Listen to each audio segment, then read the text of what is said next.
Kur mesnata e 4 marsit trokiti, sistemi online i Komisionit Qendror të Zgjedhjeve mbylli dritarin virtuale duke shënuar shifrën e 294.155 zgjedhësve nga jashtë, të cilët ja dolën të aplikonin në kohë për të marrë pjesë në zgjedhjet e 11 majit. Por filtrin e KQZ-s deri në momentin e skadimit të afatit ligjor e kaluan vetëm 233.762 emigrant, të cilëve ju është miratuar kërkesa. Por kjo nuk është shifra totale e zgjedhësve, pasi në shqyrtim janë mbi 17.000 kërkesa, miratimi të cilave mund të rrisë numrin e votuesve nga jashtë. 53 emigrant zituan të dërgonin kërkesën, teksa akrepat po ndërroheshin dhe data 4 marsi linte vendin 5 marsit. Të dhënat tregojnë se shqiptarët janë të shpërndarë në të 4 anët e globit, që nga vendet e zhvilluara deri te ato të harruara. Shifrat japin hartën e shteteve me valën më të madhe migratore, ku kryeson Italia me 87.250 kërkesa të miratuara,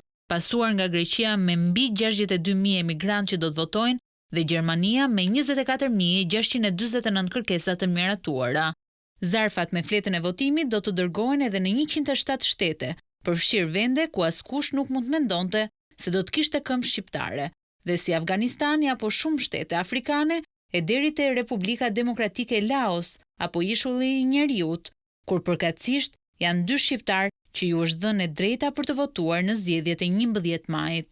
Diaspora është një hambar votash pa përkatësi politike dhe do të përllogaritet në qarkun ku ata kanë pasur vendbanimin e fundit në Shqipëri. Të dhënat tregojnë se peshën më të madhe politike do e kryesoj Tirana, pasi aty janë regjistruar 49.938 zgjedhës, duke vijuar me qarkun e Fierit 30.892 zgjedhës dhe Durrësi e Elbasani me mbi 23.000 kërkesa, ndërsa me interes më të ulët për të votuar janë emigrantët nga qarqet Dibër, Gjirokastër dhe Kukës. Meshkujt janë më të etur për të votuar se femrat, ndërkohë grup mosha e cila ka numrin e kërkesave më të larta janë 26 deri në 45 vjeç.